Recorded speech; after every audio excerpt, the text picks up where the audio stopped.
the beginning of the figure skating in Clinton. So without further ado, take it away.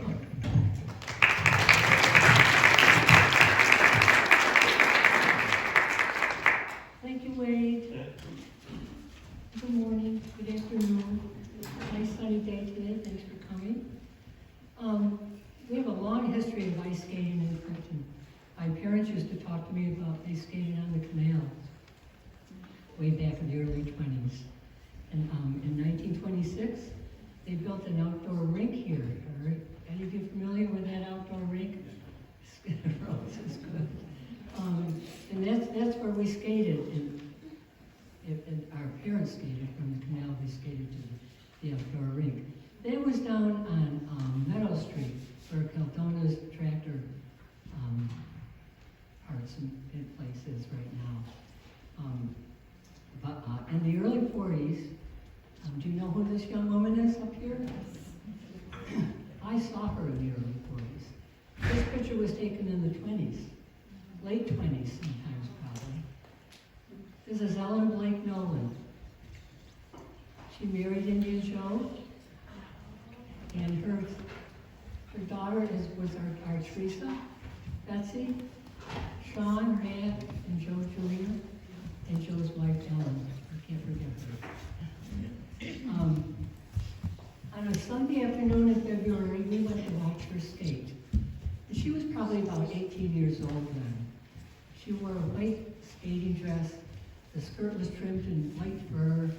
She had white fur around her wrist. She was a sight to behold. She didn't do any big jumps like they do today.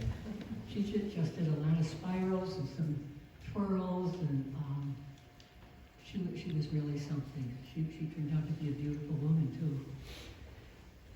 Excuse me. To give you a better picture of the figure skating club and what it meant to us in those days, I thought I would give you a little look at what the village looked like in 1951. We had a census of 1,942 people living in the village. Not the town, just the village. And in 2025, we had 1,639. So it was a drop of a little over 300 people. And thinking back and remembering what the village was like in 1951, my first thought was West Park Road, where all the stores are now. And there were all apartments upstairs over those stores. And they were all filled with families. The World War II was over. Our military people came home, they got married, and started raising children, started having a family. And they lived in those apartments. Going down College Street, where Subway is now, next to Subway coming up towards town, there was a little red farmhouse, very pretty, and that where you drive through there. And a nice little barn, and a huge garden, vegetable garden out back. It was Mr. Morey's garden. Next was where I grew up, in that house. There were 5 of us in that house. Next to Erminsky's house, there were 4. So you can see all the homes were filled with families then. Now they're all businesses. Excuse me. 1953, Randy Terry's grandfather came to town, opened up a restaurant and bar, and we'd never heard of pizza. We didn't know what pizza was. We didn't know what pasta was. To us, pasta was macaroni with mayonnaise. So we didn't know. One night around supper time, my father came home from work, and he walked up to Terry's and brought home a pizza. We thought we had died and gone to heaven. And 73 years later, we're still eating Fran's grandfather's pizza. So that's a little picture of the village. There was also 5 grocery stores. Carol Hernandez's father had the most wonderful bakery. Don Whitaker told me when I was talking to him a few weeks ago, you can still smell the bread coming from that bakery. And that was in the early 50s. So Clinton also was ready for an indoor rink. They had talked about it for years. Ed Stanley went to him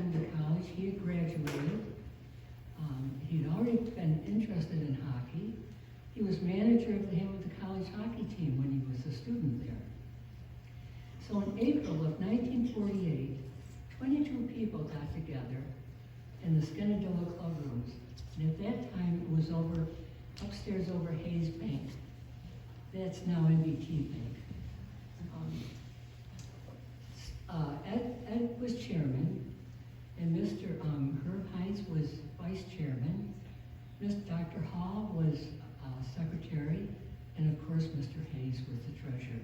That's where the money was. He was sitting on the money. They discussed and talked about building an indoor rink for the community, and they figured that it would take about $90,000 to do that.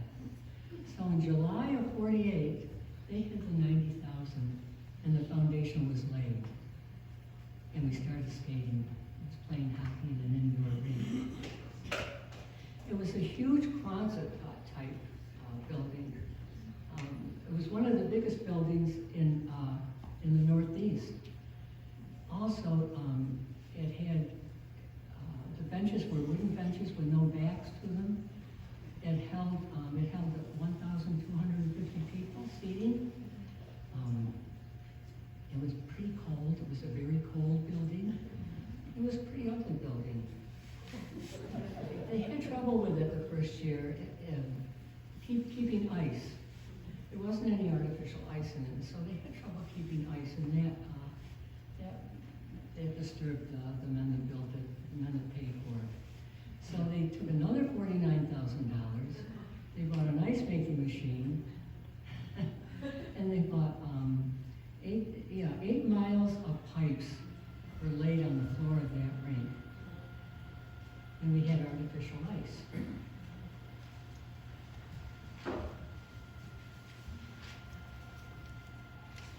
Also in 1949, Dr. Hall approached Ed Stanley about having a figure skating club. And Ed Stanley was very receptive to that. First of all, if you do it would financially benefit the rink. Also, there was a lot of downtime. You don't play hockey so much of the time. There was a lot of downtime. But knowing Ed Stanley, the little that I knew him, his first thought was the kids in town. That an added club like that would be available to all kids of ages, boys and girls, all boys and girls of all ages. So they got right to work on it. They got right to starting that. First thing they did was hire an instructor, and that was Nancy Wilton. And this picture of Nancy, that's the way Nancy looked every single day. Big smile on her face. She loved the kids. And looking back today when I was thinking about Nancy, she was really very young. She was probably only 21 years old. They also got an application for the United States Figure Skating Association. It was very important to belong to that association. They ruled figure skating in the United States and in Canada. So we got the application, and there were a lot of stipulations to it. We could only open if we were so many miles from another club. That worked because the other club was in Syracuse, so that worked for us. The other thing, we had to have a qualified instructor. We had her, we had Nancy. Nancy came from Saskatchewan, Canada, and she was very, very good, great figure skater. Nancy was paid $1,500 for 5 months, and she got it in increments of $300 a month. They ended up giving her an extra $500 for the show that she put on. That was one thing that she had to do. She also, if she wanted to do private coaching, it was $1 for 15 minutes. So if she did it for an hour, it was $4. The first show was a huge, huge success. There were people waiting in line way out the door. People were turned away. Remember, this rink held 1,250 people. That's a lot of people. And Ed Stanley broke the fire code. He let people sit on the stairs and in the aisles. huge success. We had great press. And you'll see around, you'll see the, over in there, those were full pages of pictures that the Observer Dispatch and the Daily Press made for us. So that brought a huge drawing. They're great pictures, and they've been preserved throughout the years. Also, what made the show a success was the parents and volunteers. Everything was volunteer. The music was, it was on the ice. Mr. Budasheim, who was our high school music teacher, got a group of friends together and made a small orchestra. Volunteers, the fathers and volunteers built the platform on the ice. As you walk out onto the ice, it was in the corner on the right, on your right. And that was our music. The lighting was, Bob Ford did that, along with Gordon Talbot. Bob Ford, some of you may remember Ford's Market. He was our meat market man, but he did our lighting. The makeup was done by our mothers.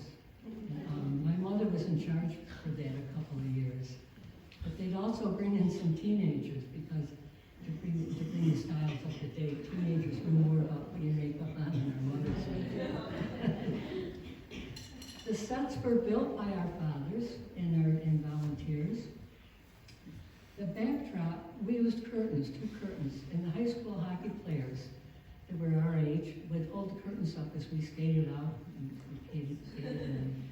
I was in the first show in 1951.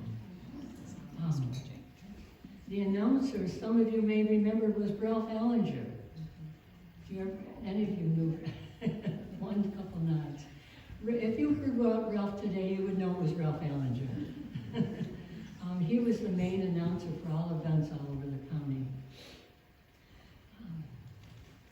The ice show was only one night, and it was so successful that the board of directors got together and said, very soon after the show, and said, okay, 2 nights next year.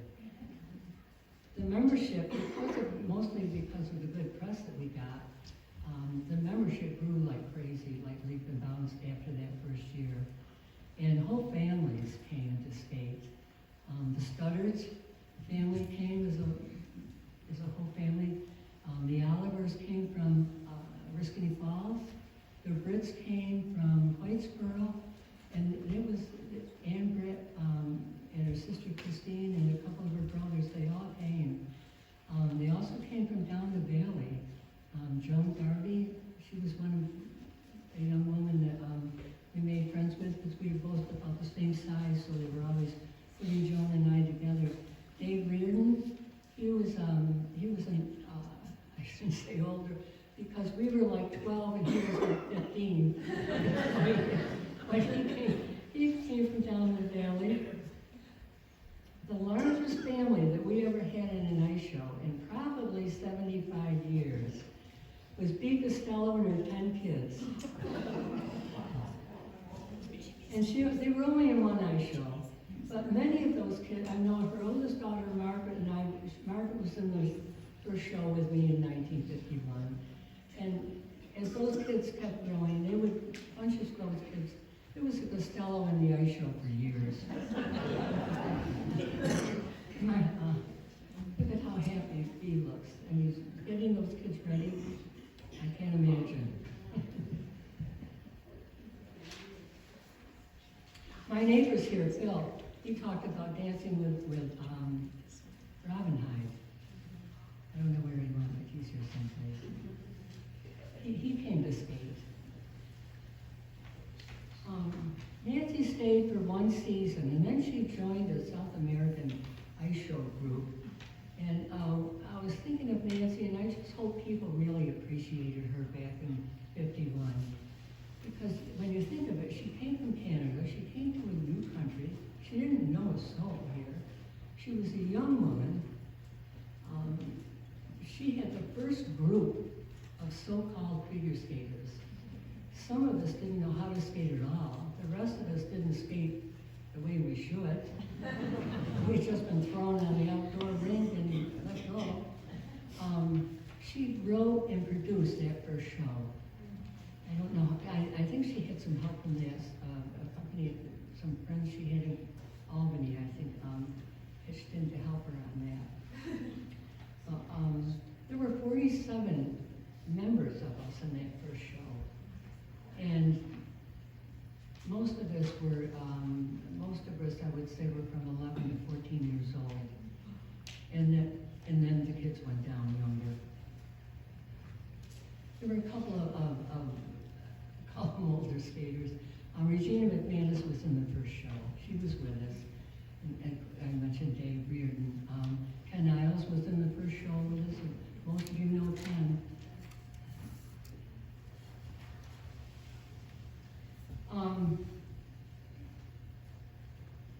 She must have liked it here. She must have not had any complaints and been happy because she notified a good friend of hers in Saskatchewan by the name of Connie Cantlin, and Connie came down and took her place. Connie was a gorgeous blonde woman. Maybe not Connie up there yet. Here she is. Connie came with a gold medal. And to come in 1952 with a gold medal, that was really something. Gold medals take years to get and years of dedication. Connie was a very strong athletic type skater. She, like Nancy, was always happy. Thinking back the way these instructors were with us, it was almost like they respected us.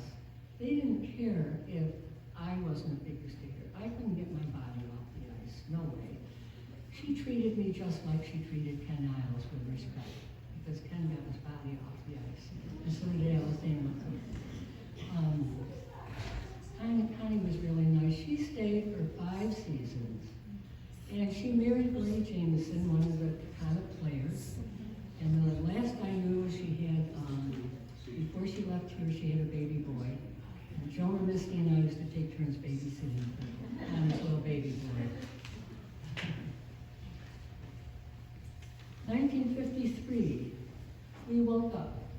September 11th, 1953, we woke up to our arena being burnt to the ground. We were devastated. Adults, children, all alike were devastated. It went down so fast, you can see. I'm glad you did put that up, Rena. And it was a Friday morning. School shut down, and everybody in town was at the arena watching that burn. Saturday, the next day, all of us kids and every able-bodied adult went to that site, and we cleaned up that arena. We were told where the hot spots were, not to go near them. Also, Mr. Allen from Allen's Hardware Store came and gave all of us kids gloves to wear because it was really filthy stuff. We went out home that night, and all my friends too, our mothers threw our clothes away because they were just all charcoal. They were just a mess. It was awful. Ed Stanley didn't waste any time. A couple days later, off to Canada, he went to search out a rink that we could build. I think he took a couple of his advisors with him, councilmen with him. They ran around to find an arena that they could build here, and it wouldn't burn down again. And I don't think we have it here, but Howard Cheney built a sketch of what they found, and they built that rink. January, now remember, this was September, September that the rink burnt down. January 9th, we were figure skating, the boys were playing hockey, we were planning for the 54 ice show. That's how fast Ed Stanley got things done. It's 4 months to build the rink that you see today. To me, is amazing, and how they did it. The mothers, the first 2 years of the figure skating show, the costumes were bought and rented. It was pretty expensive. So the mothers got together, and they decided they'd make costumes. Margaret Stanley opened up her house, and she had a room in her house, that she dedicated to, we call it the costume room. And there's some mothers making costumes. Mrs. Hall, back in your left corner there, Mrs. Hall was in charge. That was Dr. Hall's wife. And Fran Isles is up here in front. They had a wonderful time. The mothers back in 53, 54, they weren't working. They were home with the kids. So they had time to do it. They took their sewing machines to Margaret's house. That room stayed a costume room for years. And they would go and spend the winter making the costumes there. 1997, I brought a picture. I brought a picture in here of Katie Williams and Annie Turner, and a picture of myself with Ann Sherman and Mary Louise Burdick, another group of ladies. There's Katie and her friend Annie Turner up there, the two young girls. And here is Mary Louise Burdick, Ann Sherman, and myself over here in this picture. My friend, by the way, was Mary Soupy. So, but we all have the same costumes on. They were handed down. Can you hear me now? Yes. Good, great. Don't have that thing over my ear anymore. So, these costumes, there's also the same costume that is sitting on the cabinet over there. And that picture that's hanging on the window, that is how many times this costume from 1951 was used. I'm sorry, not in 1953. And that's how good our mothers were. Also, in 1954, Fran Isles had the idea we can rent our costumes. So they started renting out our costumes. That brought in funding for the mothers to buy material to make the costumes in the next years.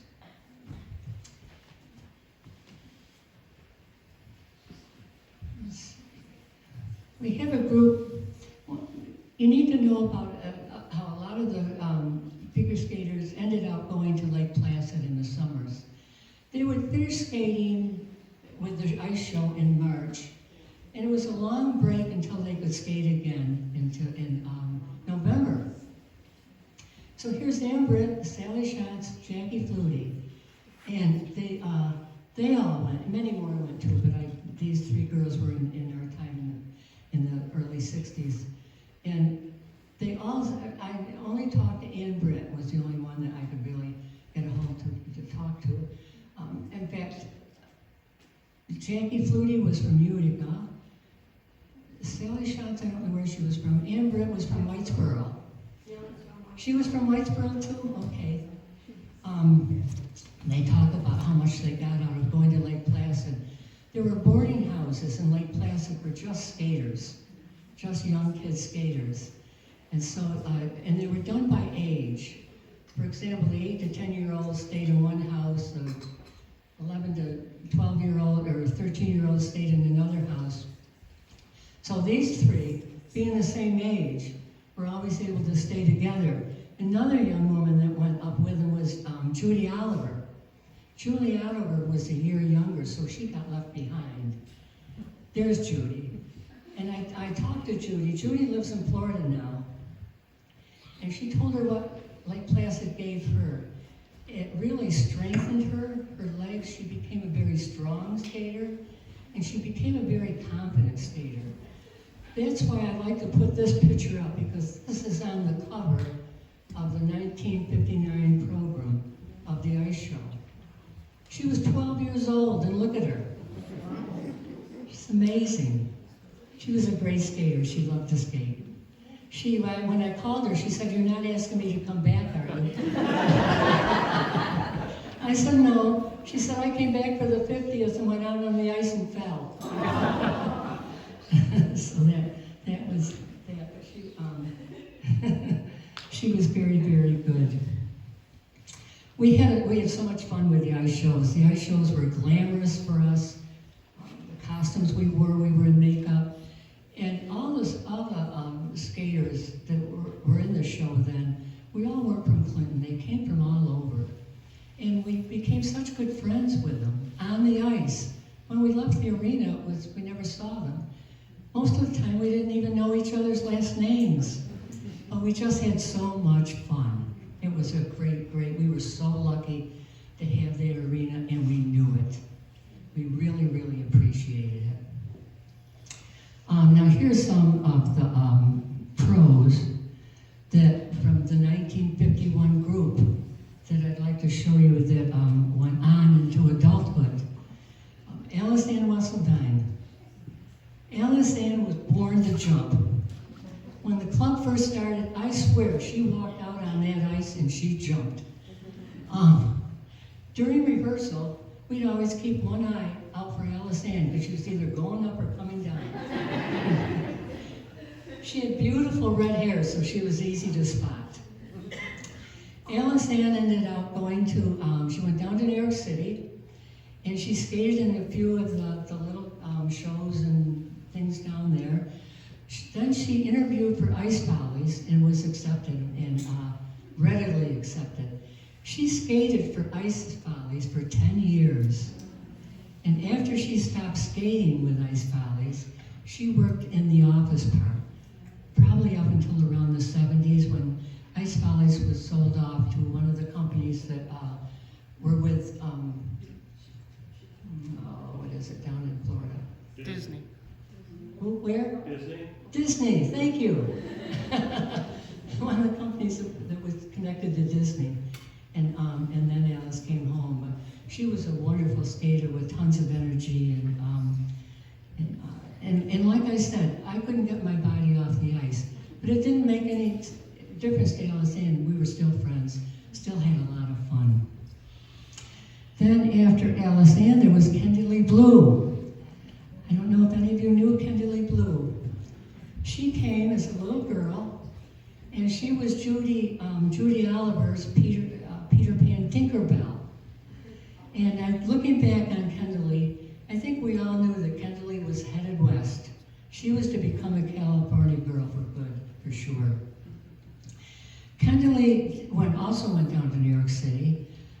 She did a lot of little skating there. She joined the American Academy of Drama. And one article I read about Kendley, she wasn't on the ice, she was on the stage. She was a go-go girl. She kept things going. She joined the James Hayjet Circus and Ice Show. I don't know why she ever did that, really, except she was headed west on it. She had to practice riding on an elephant for 2 weeks around. And there were a couple articles about that. And her first elephant's name was Rosie. That's all I heard. It was just Rosie. The second news article I read on her was a profile article. Came from Indiana. And she was riding Maisie then. But after the 2 weeks of riding Maisie and getting used to the rhythm and the movement of Maisie, they built a platform, a 5 by 5 foot platform, and put ice on it. Put it on top of Maisie, and that's where Kendley Blue skated. After that, she went to California.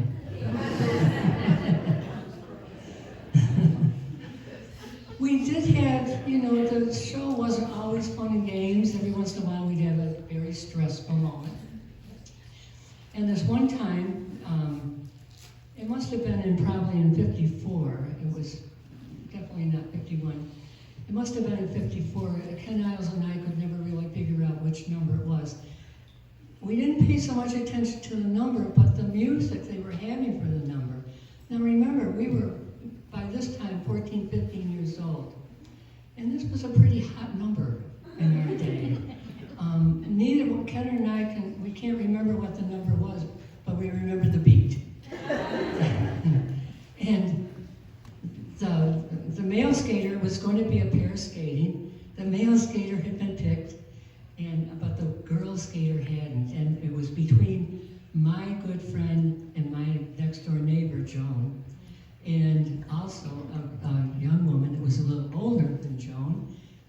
skating with Ken. It was a little older than Joan. Sandy. So we heard the screaming, absolute screaming. We thought for sure somebody got hurt very bad, or somebody's dog died or something. It was really, really bad. And we all stopped. You couldn't hear a sound on the ice with just the screaming. We turned to see where the screaming was coming from. And here were two mothers coming out onto the ice, screaming at each other that their daughter was the one to have the spot. That their daughter, no, my daughter's better than your daughter. The arms were flailing, the fist, the red faces. It was awful. I don't know how they got off the ice because I was so embarrassed for Joan especially. I turned around and couldn't watch. But the night of the show, Joan was the one that got the part in a very pretty red skating dress. And Connie knew what she was doing. Joan was the better skater. But that was a tough night. I had my own personal stress about the same time. There were 3 couples that were going to do a dance in one of the shows. And I think Connie probably felt that there needed to be a 4th because the arena is really a hockey rink. It's not a figure skating show rink. It's really a hockey rink. It's big. And these 3 dancers sort of got lost and need to be balanced off of the 4th couple. So Connie came to me and she said, "You're going to do it." Mortified. First of all, I wasn't graceful. I never danced. Not only that, the guy that was going to be my partner was this guy. He wasn't graceful either. It was Carlton Evans. Carl was a barrel jumper. But he was like 3 or 4 years older than me. You know, I mean, today I think, what was Carl thinking, dancing with a 14-year-old? He must have been mortified. But anyway, Carl and I practiced and we practiced for weeks or months. We finally sort of got it. On the night of the show, I hung on for dear life, said my 3 Hail Marys, and Carl got us through the show. So that's the stress. There's always stress somewhere. Now, instead of, you've seen about the figure skaters, I want to tell you about just our average kid. And that's what I was, an average kid. We all of the kids and girls that I hung out with were average kids. And we weren't treated any differently, but how the club benefited us. I look back today and the club really made me partly what I am the person today, as far as strength, as far as respect, and as far as having friends. I got some good friends here. The club taught us the right way to skate. It taught us that we had edges on our blades, and to keep those edges sharpened, it cost 50 cents to get our edges sharpened. It taught us how to go backwards safely, and it taught us more than one way to stop. And it also taught us to love skating. And boy, we did love skating. We probably general skated, well, not general skated, between figure skating and general skating, we skated 5 or 6 days a week, easily. That rink was our second home.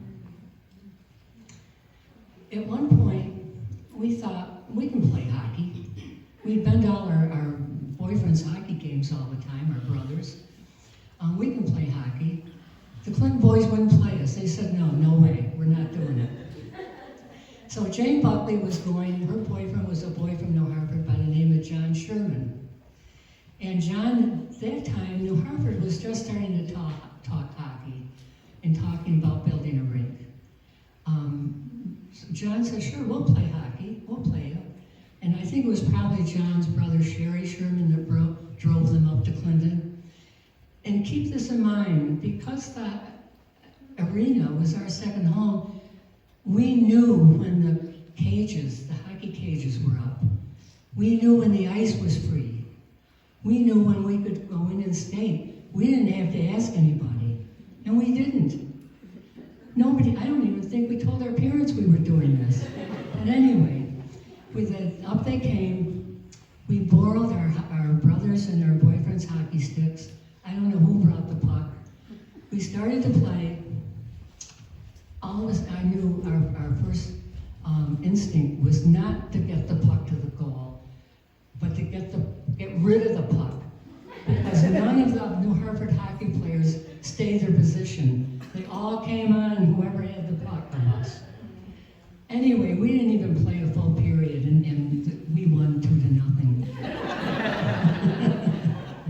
The goalie that we won the 2 on ended up being my brother-in-law years later.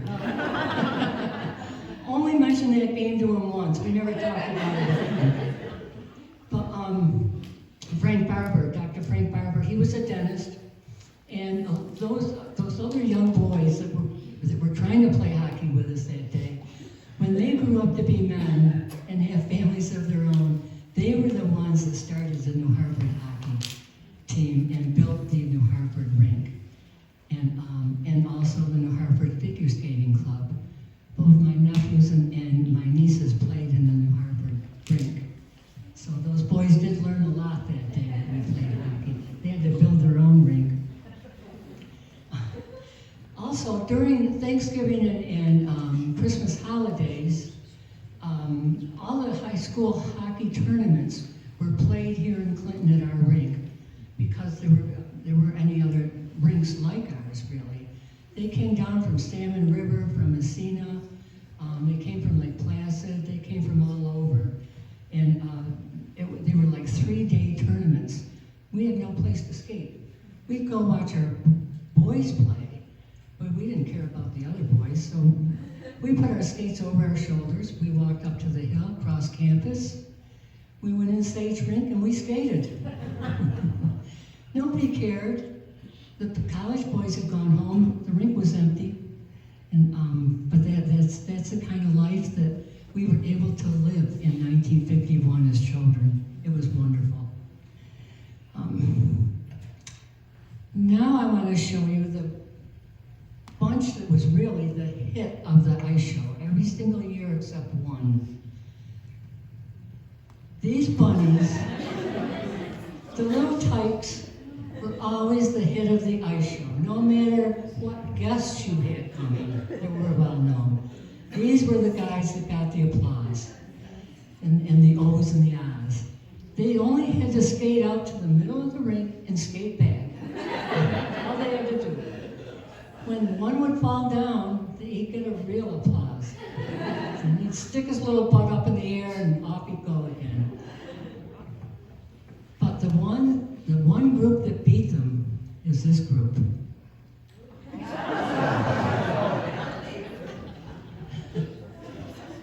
We don't know who all of them are, but some of you might remember Norm Parkers.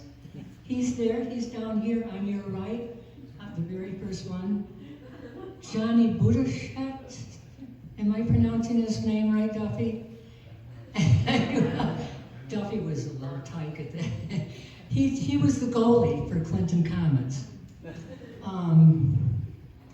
See the young kid standing right in the middle, the skinny kid? That's David Isles. These 2 men up here on your right, in the second row, is David's father, and the next one is his grandfather. We think the guy with the cigar is Gordy Jameson, because Connie being our coach, Gordy was the one that had to get this crew together to skate. And David was telling me how he would, Gordy was their cheerleader, and he always had a cigar hanging out of his mouth. And when they were getting dressed, putting their tutus on and their mops on their heads, Gordy would give them a good talking to and how they were going to do it and all this and that. David said the language was terrible. He was so embarrassed because of his father and grandfather being there. But they did beat the little tykes. They were good. That was fun. The rest of those skaters were all Comet hockey players. Except for there was Bob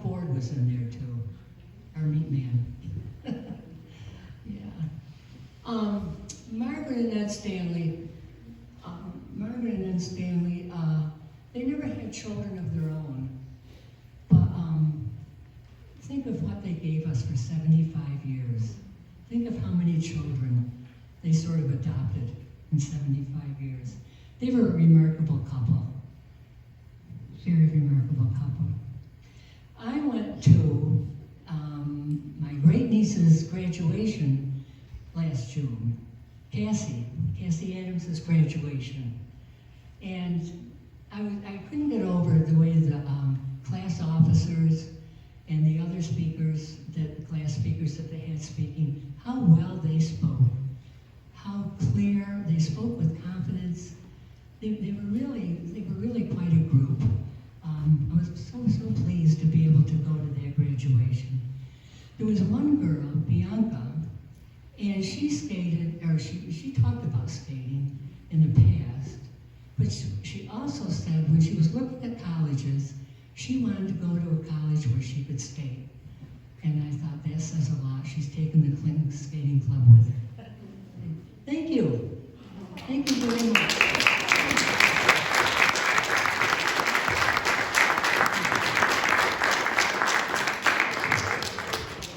Thank you, Mary. Hang on just a second. For all your hard work.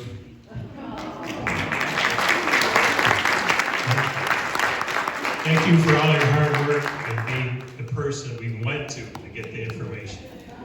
Thank you so much. Okay, we're going to have Stephanie Marquez come up. Are you ready for that? You want Joanne first? Okay, I'm sorry, we'll change gears. Joanne Gillis will come up and give us a proclamation.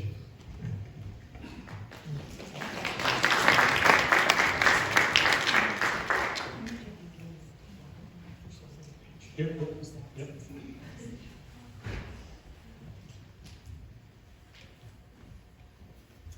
Well, hi, everybody.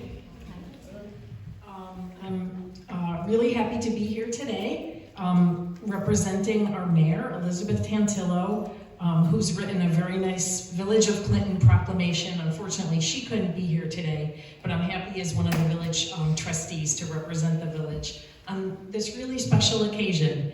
And first, let me just thank Mary for your remarks, because for those of us who weren't part of that history, who aren't Clinton natives, you gave us a little taste, I think, of what it was really like, and it sounds like an amazing club, so. All right, Village of Clinton Proclamation.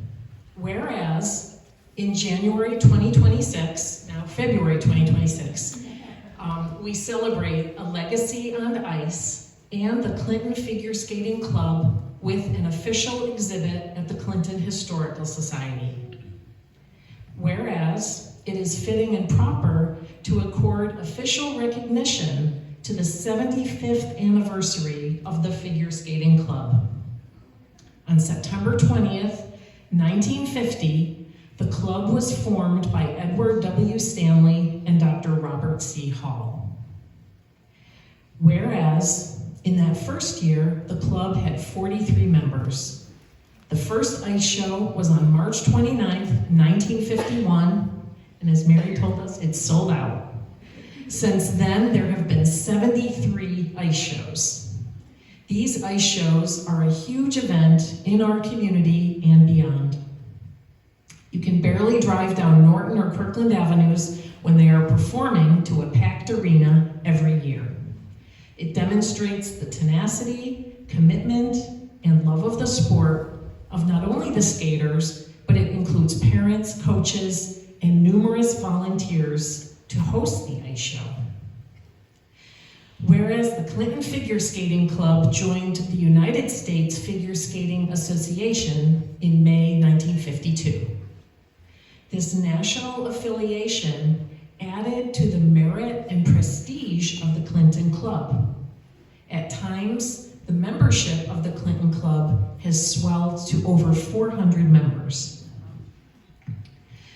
Whereas over the decades, Clinton has recognized 68 club professionals. Many have coached and taught synchronized skating to younger skaters. These pros had their start in the Clinton Figure Skating Club and have kept the legacy going forward.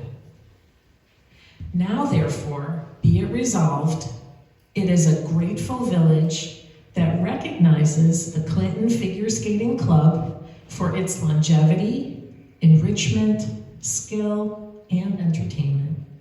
Not to mention all those beautiful costumes and orchestrated performances.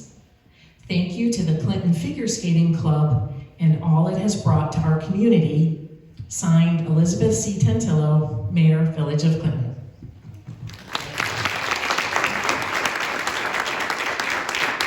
And I'll present that to you, Wade.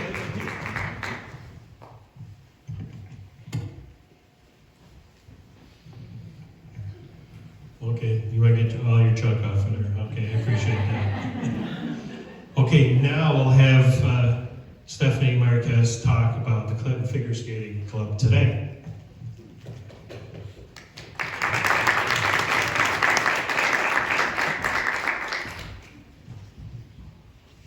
Hi, I'm Stephanie Marquez, and I am the current president of Clinton Figure Skating Club. I actually did not grow up in Clinton. I grew up in Rome, which was sort of a spin-off series of Clinton later on with Katrina Cresswell.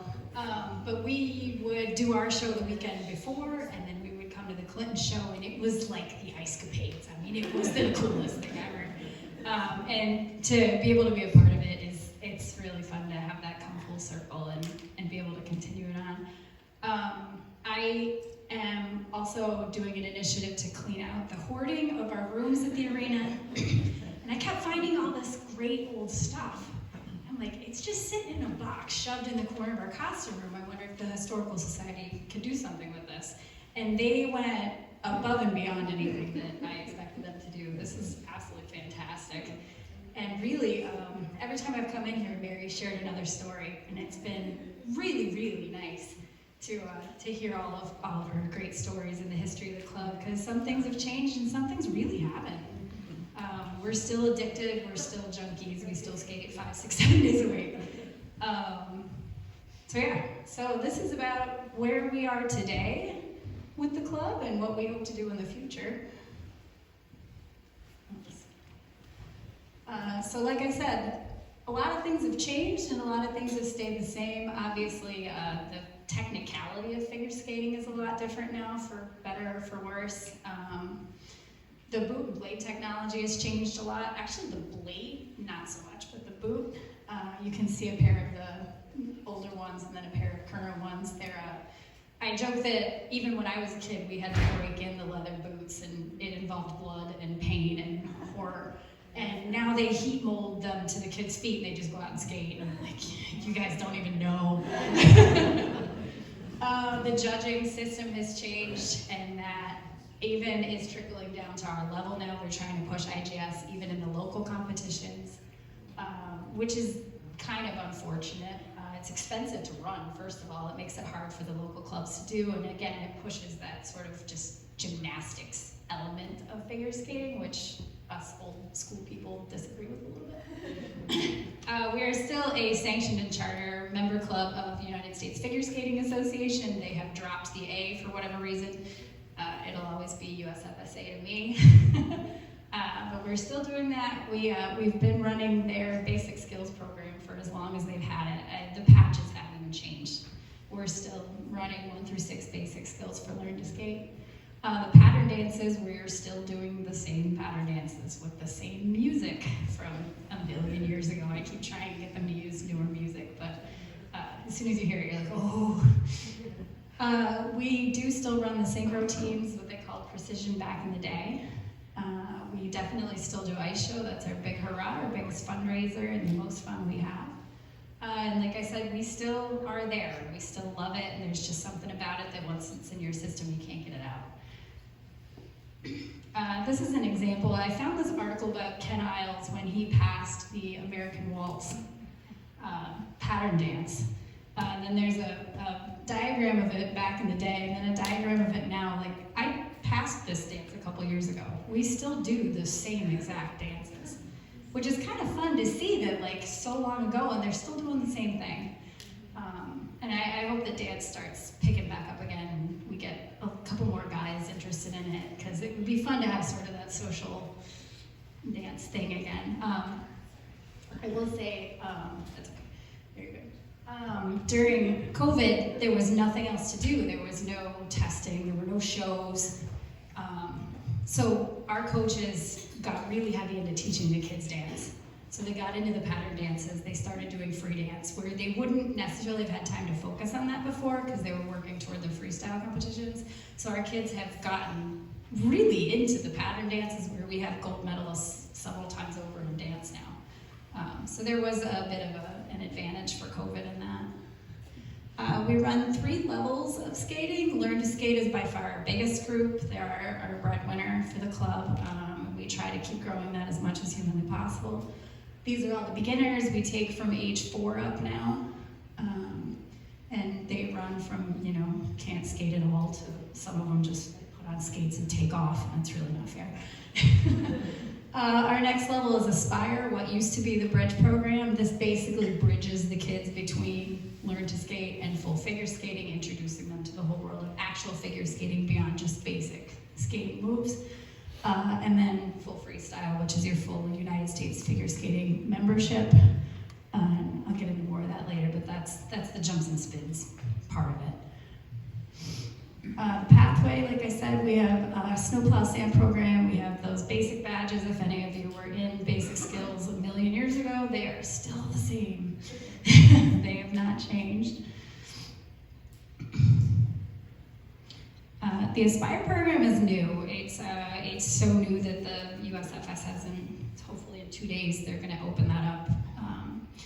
But basically the clubs have taken it upon themselves to sort of revamp that bridge level, because one of our biggest struggles is holding kids between Learn to Skate and full figure skating. They drop off precipitously. They'll graduate from Learn to Skate and then we never see them again. Aspire is a nice group because it's a group lesson-based thing. Like, they're all together in one group. We do off-ice together. We do parent education with them. We do off-ice education with the kids about the different boots, the different types of blades, the different tracks they can go on, some of the historical stuff, intro to figures, because they've never seen figures before. So, if you're having trouble learning this turn, put it on a figure 8, because that's where it came from, that kind of thing. The Aspire also, yeah, there you go. So it's got we have the National Dynamic Warm-Up we do every Wednesday before their lesson. We have parent education materials. But that group is growing, which is good, because I hope it continues to grow, and then in turn grow all of our older girls to get more people to stay. These are all the different ways that you can go through full figure skating right now. You have the skating skills, moves in the field, what replaced figures, that you pass through the whole levels before you can do the freestyle of that. All of the pattern dances, you can actually do the men's or the women's, the men's and the women's. You can do either track now. You can do lead or follow. You can do both. If you do the rocker foxtrot lead, you don't have to do the rocker, which is really nice, because I hate that turn.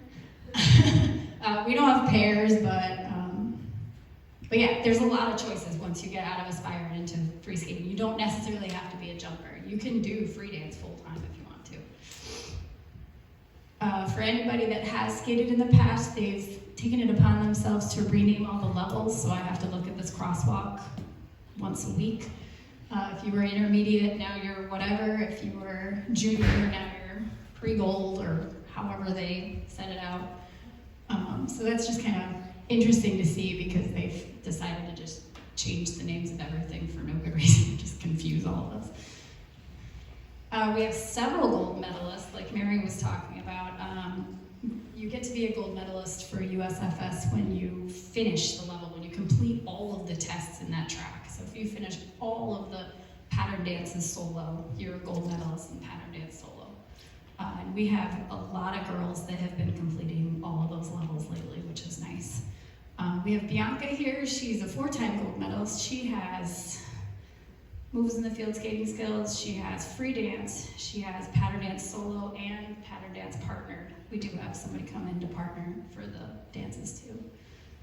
We have a lot more of them every year. If you go to the rink, you'll see the plaque in our case that shows all of the gold medals. But that's a huge achievement, and it's fun to celebrate when they pass those test sessions.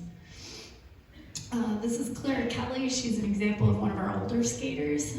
She did the National Qualifying Series Excel and made it to the finalist camp. They only invited 35 skaters, and she made it to the camp and had a really great time at the festival.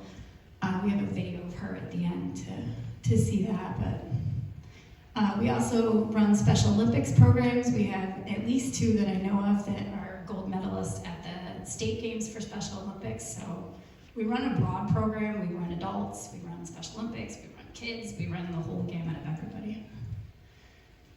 One of our biggest trips that we do that's coming up this Thursday is the Empire State Games in Lake Placid. That's another one. When I was a kid, I wanted to go to Empire so bad. But I know, yeah. I still can't do a double jump. Yeah, we go to Empires every year. We go Thursday to Sunday this week. The kids have a really awesome time. They have opening ceremonies like the Olympics, and it's just a really cool, really fun event. It's mostly the Aspire freestyle levels that go to that. It's not so much the Learn to Skate kids. The parents are a little like, oh my God, when they hit that level. But we have a great time. We usually send 2 synchro teams. This year we're sending 1 synchro team, but the kids have a blast. These are some other competitions. The kids go to competitions all over the place. A bunch of them go to Hershey in the summer. And we generally have a pretty big pack that goes to all of these competitions together. They do, ranges from, little kid learn to skate all the way through probably intermediate that we have right now. And then we have a big in-house basic skills competition. So just our basic skills kids, we run our own competition so that they can get the feel of it. We've got a rack of costumes that they can buy from. And they do a great job. It got bigger than we expected this year, so I think we might run that differently. But it's just another thing to get that lower level used to it and get them hooked on it. We do run 3 synchronized teams, what used to be called precision back in the day, or as my dad called it, the imprecision team. The Silver Blazes are older kids. We're running that this year. Silverettes we're not running because we didn't have a lot of the mid-level kids this year. Silver Stars is our lowest level, and it is huge this year. So we're hoping to build that synchro program back up with these kids. It's the first time that I've been there that we've had such a strong little kids team. It's nice because it turns skating into more of a team event as opposed to a solo event, and it's a really good time. One of the big changes in our club recently is that it's 2026, we've gone digital with just about everything. For everybody that had cassette tapes back in the day and you went to the radio station and they cut the tape for you, now you just send an MP3 to entries and you're done. Our registration we have online now, which I pushed because people have bad handwriting. Competition music, we have a Bluetooth receiver now. You don't put a CD in anymore, you don't hook your phone up, but you literally just stand on the ice and connect and play your music, which is nice for the coaches. All of our messaging, we've always had a hard time communicating like, hey, the rink's power went out, we're not gonna have skating tonight. We have all of that digital now. The ice show, the music runs off of a laptop now. So you just plug it in and you go. Virtual testing, so this started during COVID and they kept it going, is that you can actually do your test session virtually and submit it. You can just send in the video and all the paperwork that goes with it. Which is nice because if there isn't a test session near you, you can do it. If you're like me and you're way more comfortable in your own rink than a random rink on a random day, you can record it whenever you want to, when it's nice and you're warmed up for more than 2 seconds. Some people, old school disagree with it, that it's hard. You can't retry something if they fail you at it, you just gotta throw it out there. But it's a nice thing, it's a nice choice to have. So, what is next for Clinton Figure Skating Club? We do obviously compete, I hear numbers of like the club had 350, 400 people. I can't even fathom that. Just the costumes alone makes me a little nervous on that. But we do, now we compete with other sports. We compete with varsity soccer, we compete with club soccer, we compete with all of the stuff that kids have access to now. Along with, there's Skating Club of New Hartford, Skating Club of Utica Whitestown. So it's different than it was back in the day, but since we've been working after COVID, we're getting our numbers up each year, and we're trying to keep doing that. Wait, go back. You know, we talked about the Learn to Skate to Aspire pipeline and keeping kids in the funnel. The synchro teams, we have there are not a lot of coaches around anymore, and to get a coach to come to Clinton we're not getting anybody from Saskatoon now. They're not going to come to us. So we run an internship program. The kids, it's a year or two long program. They shadow with the coaches. They learn how to coach the different levels, the different groups. Then we have kids, you know, that don't go to college and stay here that coach, or that have gone to college and come back, or they got married, had kids, and now they're done, they come back.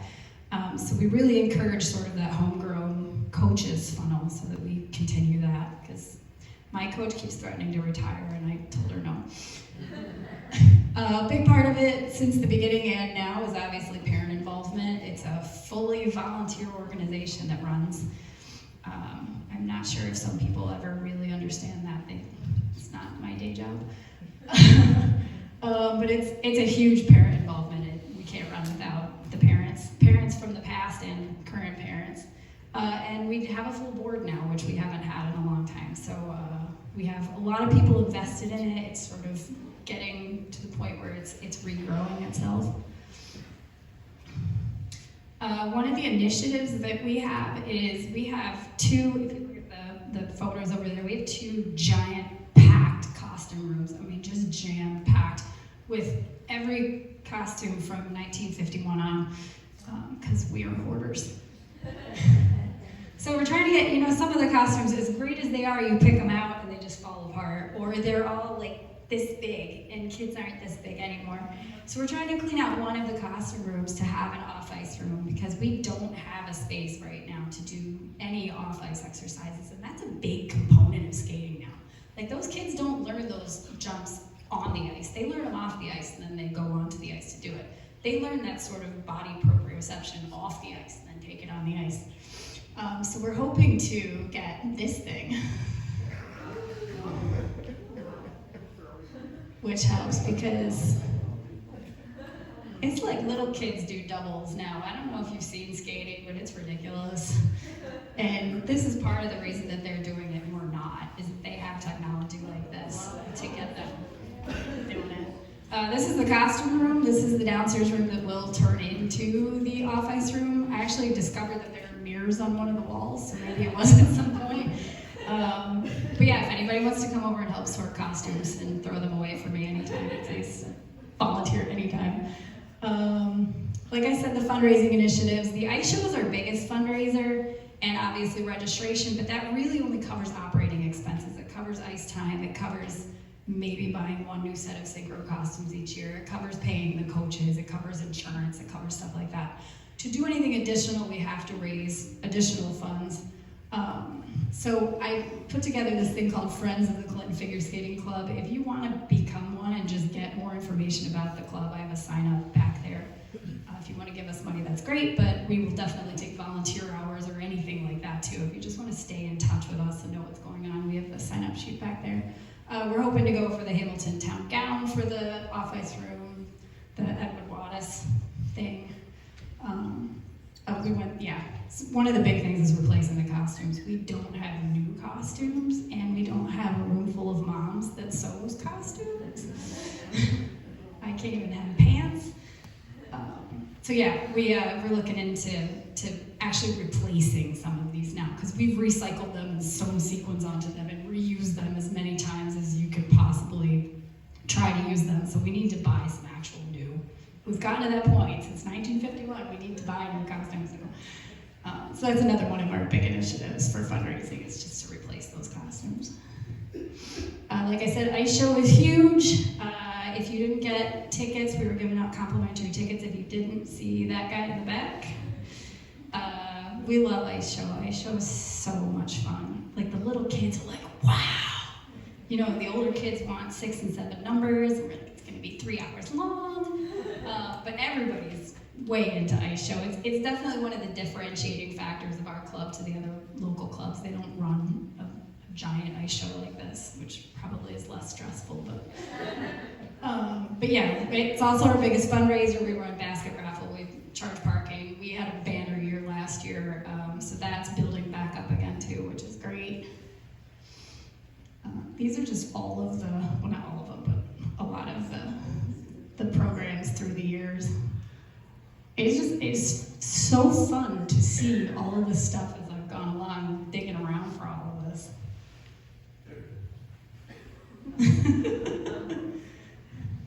And it's like, then we have to figure out themes. It's like, what haven't we done 12 times? This year we're doing circus, and I know we've done circus before because I've heard stories about Brownie's tent putting up a whole circus tent on our backdrop. I couldn't talk them into doing that this year, but yeah, our backdrop wall, I know I have a picture of your signature in there. Yeah, so every year the seniors and then whatever little kids get their hands on a marker will sign the backdrop. And if you're ever at the rink the week before ice show, it's up from Sunday night until ice show. Just go in there and look for your name because it's a lot of fun. Their panels are always upside down, right side up, but it goes together differently every year. But it's a neat tradition, and it's neat to see at ice show all of those people that have touched that and have been a part of it through the years, and then your kids go off or you go off, and it's a lot of fun. We definitely could not do ice show or any of our skating without all of our volunteers. We have volunteers that speaking of the ice show wall, that Sunday before the show, they just appear.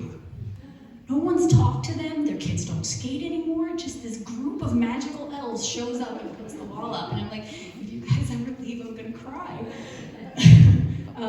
But yeah, they're great. It literally, I think we had a theme of it takes a village, and it really does take a village to pull off ice show. These are some of the props. We still make our own props. We still make our own costumes. Elizabeth Fuqua does an absolutely amazing job with all of the costumes. She really goes above and beyond with them. The basket raffles, I think I counted 44 baskets last year. It's ridiculous. Yeah. This is it's just fun. It's just such a good time to do ice show, and if you've ever been in it, it's just like, there's no memory like doing that big ice show. It's a lot of fun. So the ice show this year, like I said, is March 27th, 28th, and 29th. We're always looking for volunteers to work the upstairs tables for sales and all of that stuff. We'll be selling program ads if anybody wants to advertise in it, that kind of thing. And then these are just some pictures of the kids having fun and the adults having fun. It's really a good time. We're still very silly out there. But serious, like, they work hard at the same time. They work really hard. These are synchro team at Empires. We also run a homeschool program on Fridays, so homeschool runs and they use it as their gym class. Painting our props. 50-50 sales. All of our coaches, we obviously couldn't do anything without the coaches. They take these kids to all these testing events, to the competitions. Everybody just has a really good time together. It's a great club. It really is a rink rat family completely. Yeah. So just saying thank you to the skaters and the families over the years. 75 years of ice shows is a lot. I can't even imagine like counting up the volunteers that worked for 75 years of ice shows. The two we missed were COVID, so that's where the 73 and 75 come from. The volunteers through the years, our board members through the years that have done this, just running this whole big business for free. Our coaches, our helpers, we have a bunch of the sort of middle-aged kids that come out and help hold up the Learn to Skate kids. The rink staff treats us like gold. Patty Maxim is amazing. The community for showing up, everybody coming to the ice show, everybody pitching in, it's been really great. And to the Clinton Historical Society for doing this. It's really neat to see all this stuff put together, and it's so fun to hear the stories. That's all I got. Then I have a video of Clara for